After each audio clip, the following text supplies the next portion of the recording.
सबसे पहली न्यूज है आरबीआई की।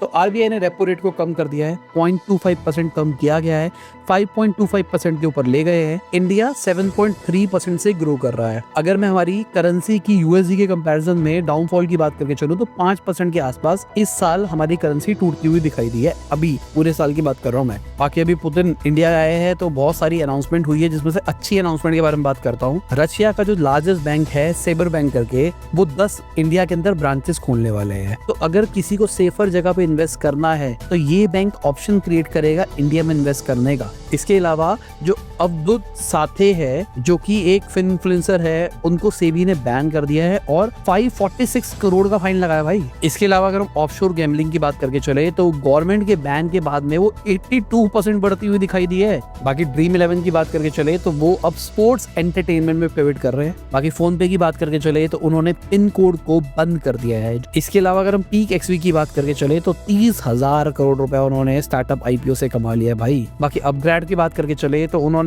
फाइनेंशियल ईयर 25 में 273 करोड़ का लॉस रिपोर्ट किया है भाई। इसके अलावा नेटफ्लिक्स ने भाई फाइनली वार्नर ब्रोस को एक्वायर कर लिया है, $75 बिलियन के अंदर किया गया है। बाकी रोनाल्डो की बात करके चले तो उन्होंने परप्लेक्सिटी के अंदर इन्वेस्ट किया है। बाकी मूडे थ्रेड्स की बात करके चले, जो कि एनवीडिया के चाइनीज राइवल है। हमने कुछ वीडियो पहले बात भी करी थी कि भाई इनका आईपीओ 4000 गुना ओवर सब्सक्राइब होता हुआ दिखाई दिया था, और जैसे ही आईपीओ लिस्ट हुआ है 500% का गेन दिखाई दिया है भाई, 500% का रिटर्न। बाकी यूएस की बात करके चले तो वहां पर 1.1 मिलियन मतलब 11 लाख एम्प्लॉइज का ले ऑफ देखने को मिला 2025 के अंदर। बाकी एएमडी की बात करके चले तो 15% टैक्स वो देने के लिए तैयार हो गए हैं अगर वो चाइना को चिप बेचते हैं तो। बाकी सैमसंग की बात करके चले तो उन्होंने रैम सप्लाई पॉज कर दिया है भाई फोन डिवीजन के लिए।